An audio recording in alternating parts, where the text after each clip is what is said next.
धीर्धैनं श्रवण पठेयतिवरा महावाक्य जनार्दन सच्चिदानंद त्वं शरणं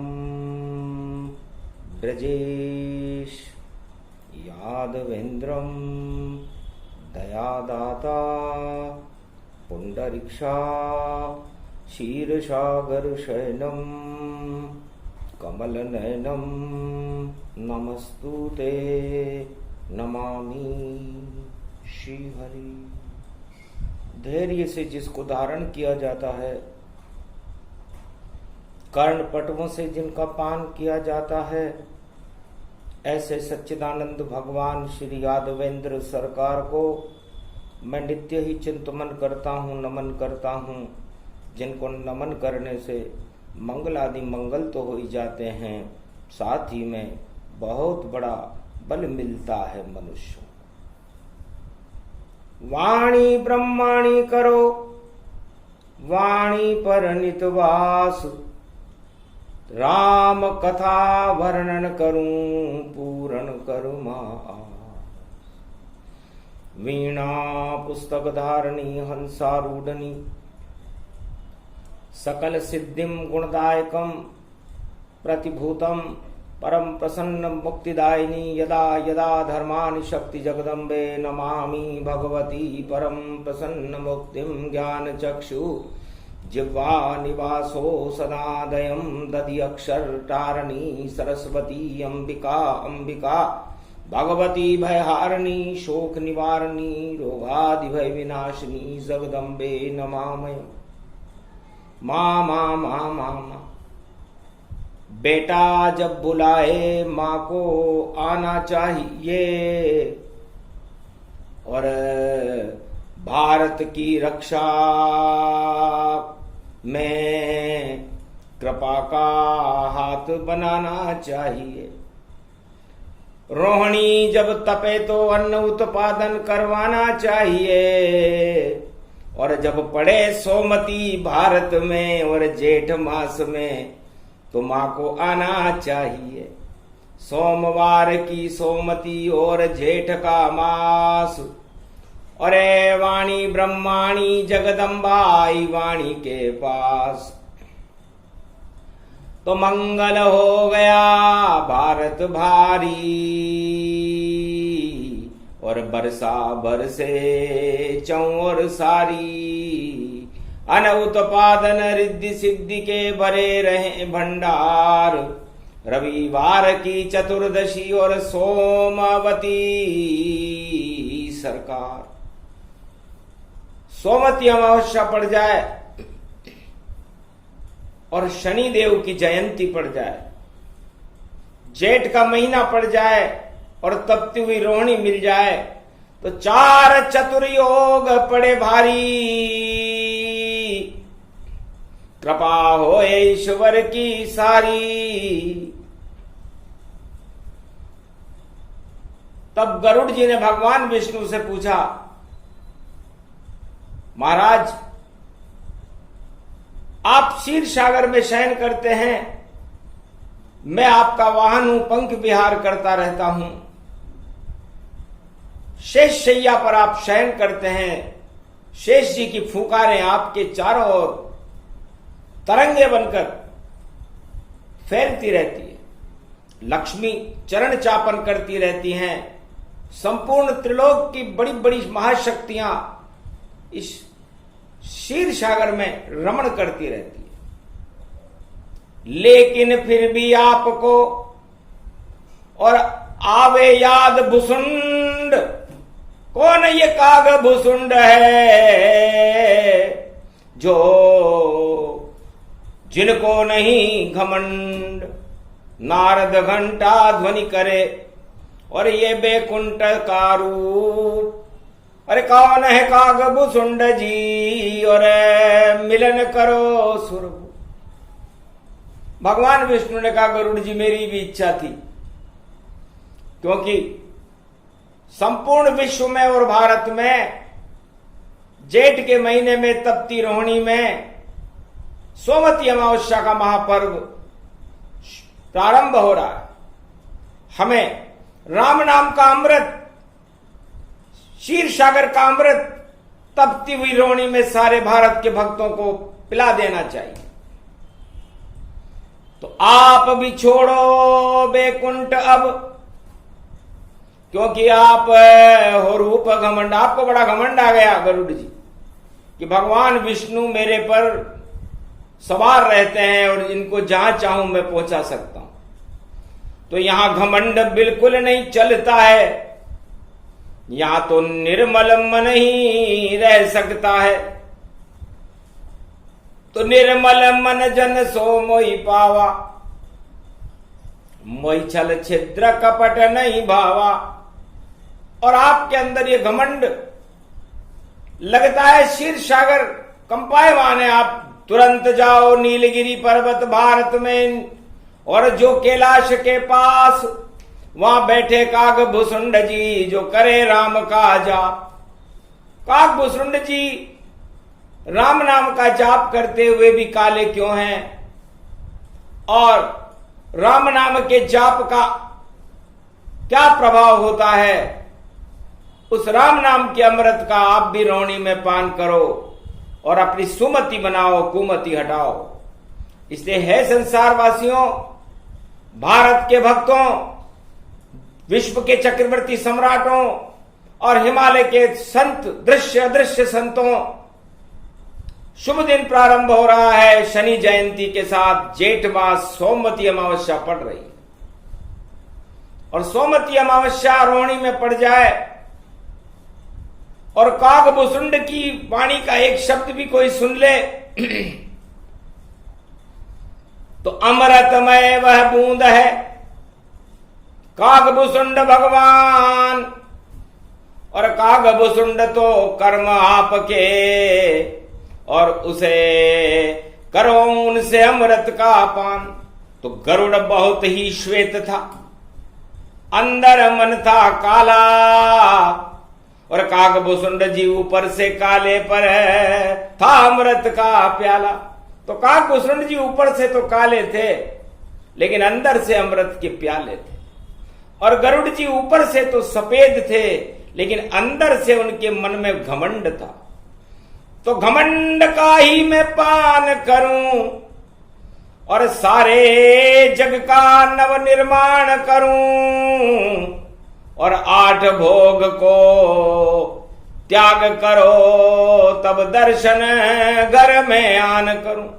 भगवान विष्णु फरमाते हैं कि कोई घमंड करे तो घमंड बैकुंठ में नहीं चलता, भगवान के सामने नहीं चलता। तो ये सोमवती अमावस्या और कागभूषुंड का जो प्रसंग मैं रविवार को सुना रहा हूं चतुर्दशी में तो ये कागभूषुंड कौन है? तो जैसे शनि का रंग काला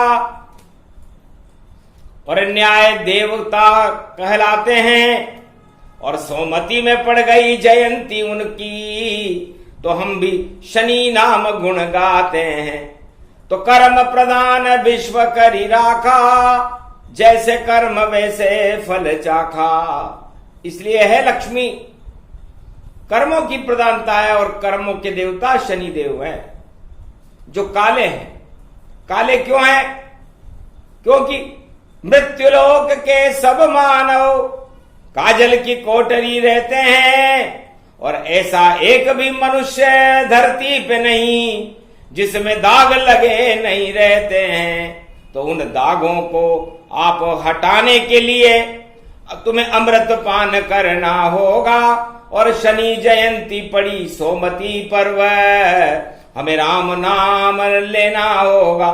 तीर्थों में स्नान करो, करो खूब तुम दान, और मुख से करते रहो राम नाम गुणगान। सियावर रामचंद्र शंकर। तो कागभूषुंड गरुड़ की वाणी, रोहिणी में अमृत समझानी। है लक्ष्मी ये काकभूषुंड ही है जो राम नाम के अमृत का पान करवा सकते हैं। और संसार में राम का नाम ही अमृत का स्वरूप है, और सोमती में राम नाम के अमृत का पान करने का फल एक अश्वमेध यज्ञ के बराबर मिलता है, और सारे अपकर्म समाप्त हो जाते हैं और शुभ कर्म प्रारंभ कर देती है राम नाम की शक्ति। इसलिए राम राम में रमण करना चाहिए काकभूषुंड जी। राम नाम का अमृत करते पान, और हंस तो मोती चुगते हैं वो करते राम नाम का दान। कैलाश मानसरोवर में देवता हंस बन बन करके ज्ञान के मोती जो भगवान शंकर वाणी सुनाते हैं चुगते रहते हैं। कोई मोती नहीं खाते, सीप का नहीं, ज्ञान को मोती ये वाणी शिव की, और उसका देवता अमृत पान करे, और हंस बन के मानस सरोवर में और ज्ञान रूप भगवान सुने। तो संपूर्ण त्रिलोक के देवता मानसरोवर झील पर भगवान शंकर के मुखार बिंद से निकलने वाली ज्ञान वाणी का श्रवण करके अपने आप को धन्य महसूस करते। तो इसीलिए कहा गया है कि हंस मोती चुगते हैं। और काकभूषुंड जी नीलगिरी पर्वत पर बैठ करके राम नाम के अमृत का दान करते हैं, राम नाम के मोती का, और करते रहते ध्यान। उसी दान को राम की और शक्ति कलयुग मान, चाहे सतयुग हो, चाहे त्रेता हो, चाहे द्वापर हो या कलयुग हो, काकभूषुंड जी राम नाम के मोती लुटाते हैं। ये रामचरितमानस कंठस्थ है काकभूषुंड जी को, और काकभूषुंड जी का नाम सोमती अमावस्या पर लेने पर 100 गुना पापी हो उसके पाप भी हट जाते हैं, और यदि वो राम नाम का जाप कर ले तो उसके श्राप भी हट जाते हैं। अद्भुत चरित अद्भुत ये वाणी, काकभूषुंड गरुड़ की वाणी। तो काकभूषुंड कौवा बने और बैठे मंच सहाय, पीपल के एक वृक्ष के नीचे व्यास गद्दी लगाकर काकभूषुंड जी विराजमान थे। नीलगिरी पर्वत पर पंचवटी लगी हुई थी, और नीचे गरुड़ जी रामचरितमानस सुनने के लिए लालायित थे। तो जो वाहन हो विष्णु जी का, कितना घमंड उसको होगा, पर नीचे बैठकर राम सुने तो ज्ञान रूप ब्रह्म होगा। तो बैठ गए भी गरुड़ जी और सुनने राम का ज्ञान। सबसे पहले उन्होंने कहा, मैं नीलगिरी पर्वत की महाशक्ति काकभूषुंड जी को प्रणाम करता हूं। मैं गरुड़ बैकुंठ में भगवान विष्णु का वाहन हूं, उनकी आज्ञा से मैं आपके इस आश्रम पर आया। आशीर्वाद दिया तब भारी, अमृत वर्षा हो गई सारी। धन्य धन्य विष्णु भगवाना, दिया राम का मुझको ज्ञाना।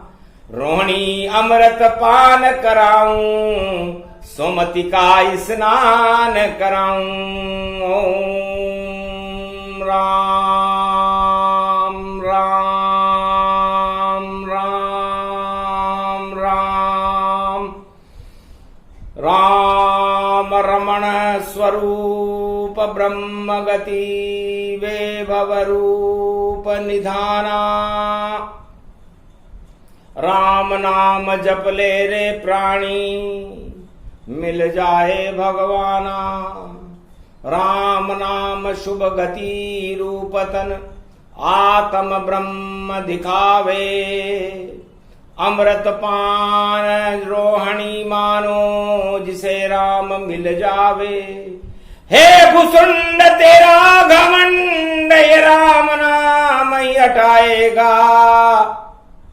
और जब पान करेगा राम नाम, बैकुंठ पहुंच तू जाएगा। विष्णु को प्रिय लगे भारी, वाहन विष्णु बन जावेगा। सोमती पर्व ये पड़ा हुआ, तुझे राम ये भूषुंड सुनावेगा। ये काव्य रूप अखंड बना, ब्रह्मांड बना, अतिखंड बना। त्रेता युग में जब राम का मक्खन और मेरी चोंच में घना घना, तो राम नाम के मक्खन का त्रेता में मैंने भी किया था पान, और तब से राम मैं बोल रहा हूं, और यही राम का ज्ञान। भगवान राम ने जो मक्खन उनके लिए माता कौशल्या लेकर के आती थी, वो खुद भी खाते थे और मुझे भी खिलाते थे। तो ये राम नाम का मक्खन काकभूषुंड जी कहते हैं, गरुड़ जी लगता है आपने क्षीर सागर की क्षीर का पान नहीं किया बैकुंठ में रह करके, इसलिए आपको ये अमृत पान करने के लिए इस नीलगिरी पर्वत पर आना पड़ा। और मैंने तो कुछ पल में ही और मक्खन राम नाम खाया, मक्खन राम नाम खाया। सारे ब्रह्मांड में घूमा मैं और हट गई मेरी सब माया। जिस और देखता एक दृष्टि, कौवे की दृष्टि बस एक बने। तो जितने ब्रह्मांड भी देखे थे उतने ही राम स्वरूप बने। तो सारा जगत सारे ब्रह्मांड और कण कण में है राम, उसी राम का गरुड़ जी में दूंगा तुमको ज्ञान, वरना नाम संगाना है। यही राम का मोती,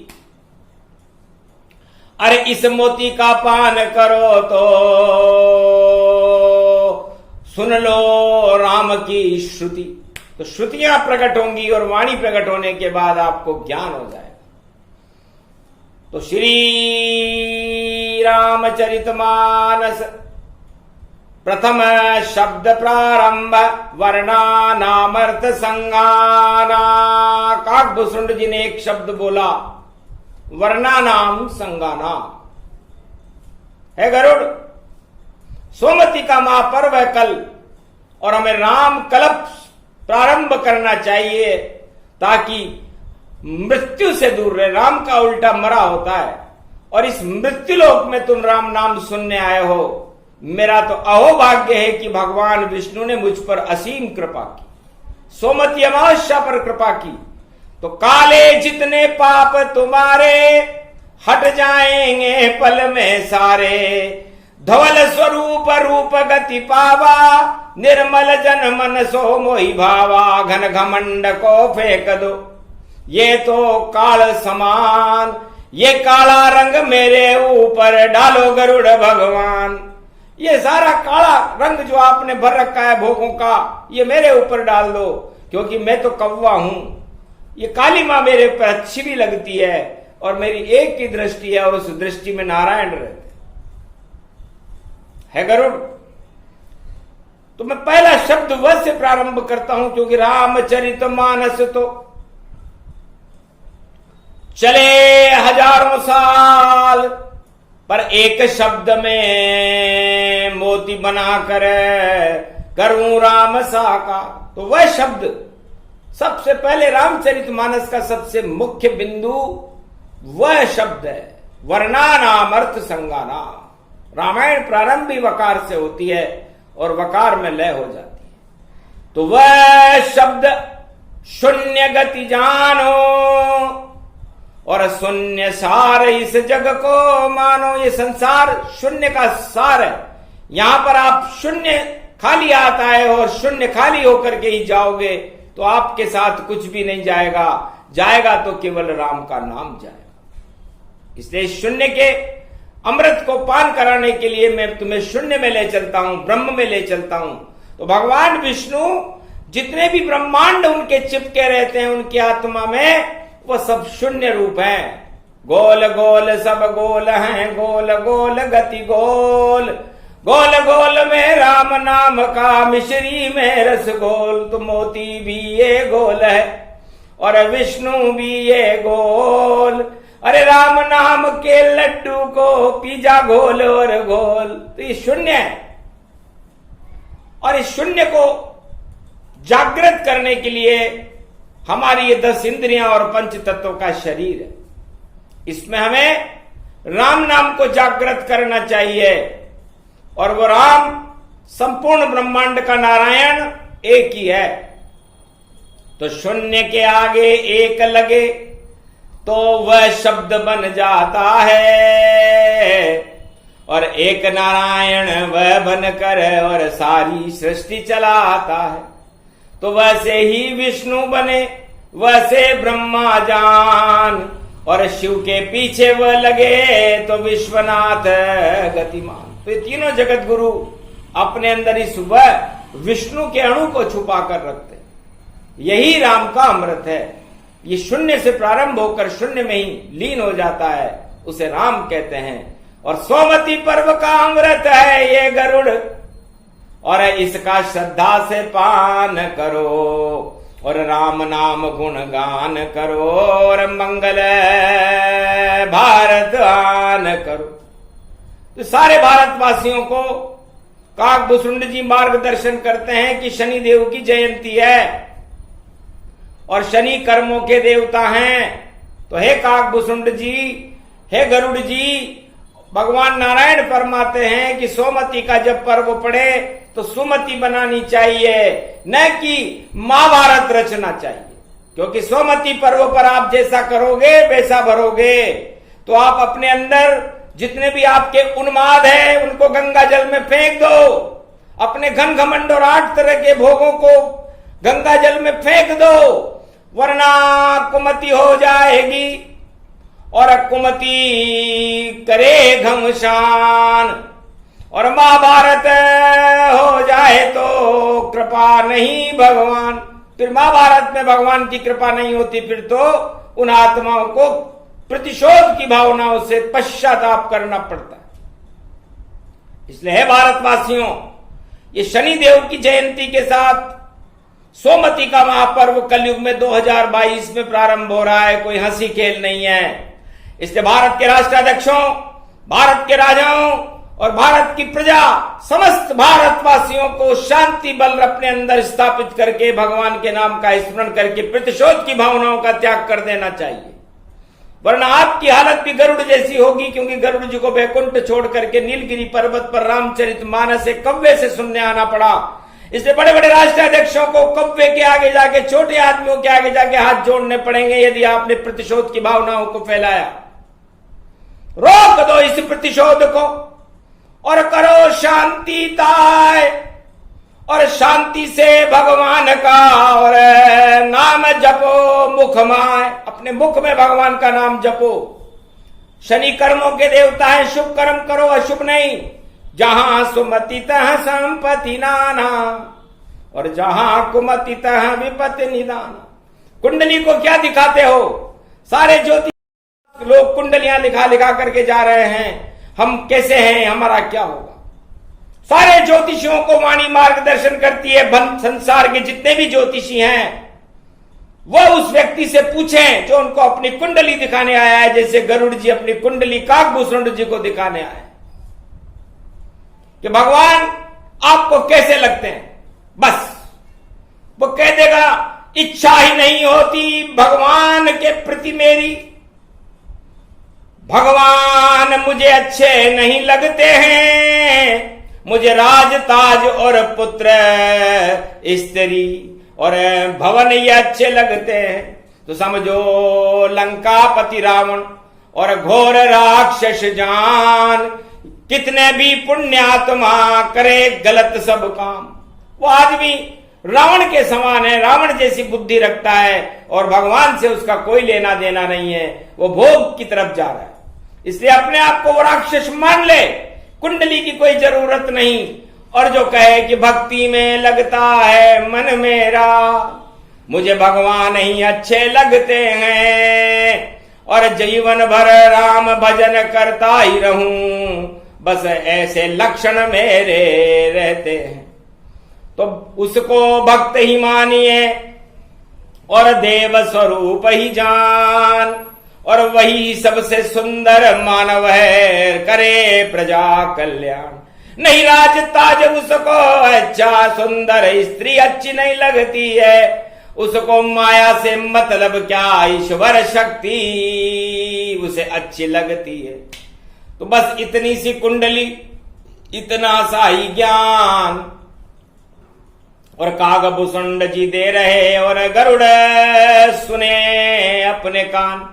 गरुड़ जी ने सुना, तब उन्होंने कहा कि घन घमंड जाता रहा और विष्णु आए याद। अरे मेरे पंखों के ऊपर देखो सदा ही रहे सवार। तब विष्णु जी कि ध्यान किया गरुड़ जी ने और कहा, धन्य हो कागभूषुंड जी, आप शनि देव बनकर के, काला रंग बनकर के आपने मेरी सारी कालिमा को हटा दिया। मेरे पंखों के ऊपर महालक्ष्मी और विष्णु सवार रहते हैं।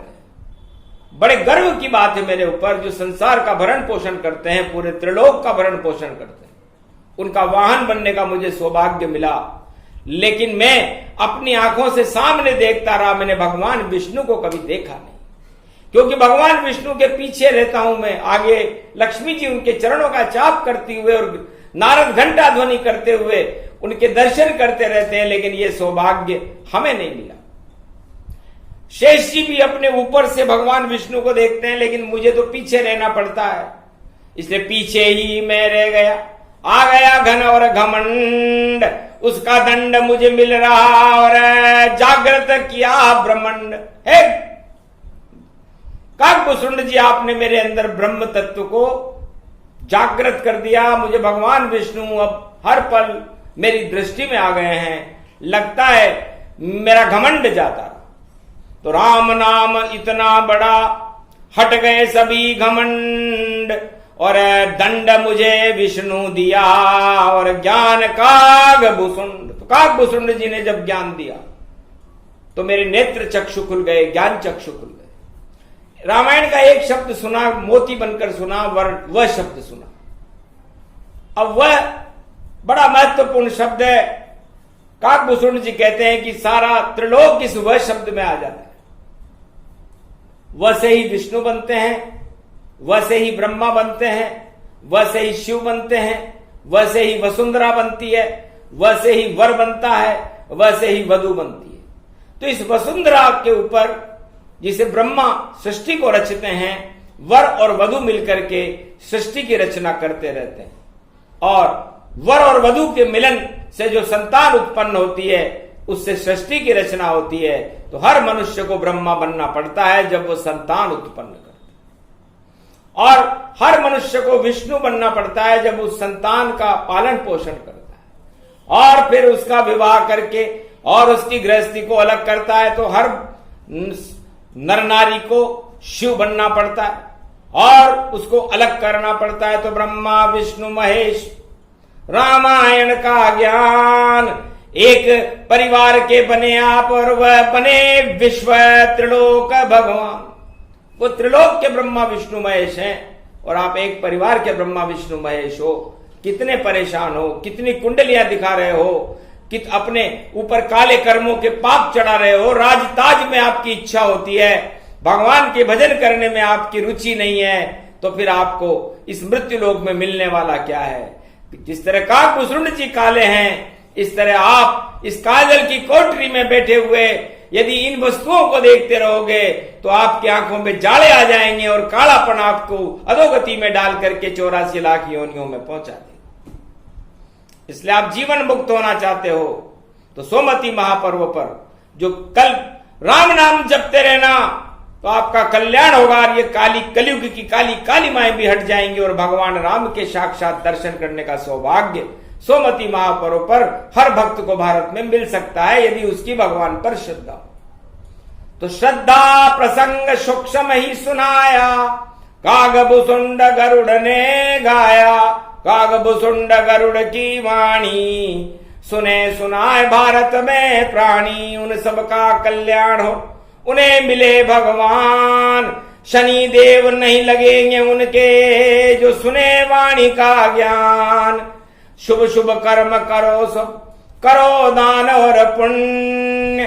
गंगा में स्नान करो तो बन जाओगे धन्य। राम नाम जपते रहो, राम नाम कल्याण।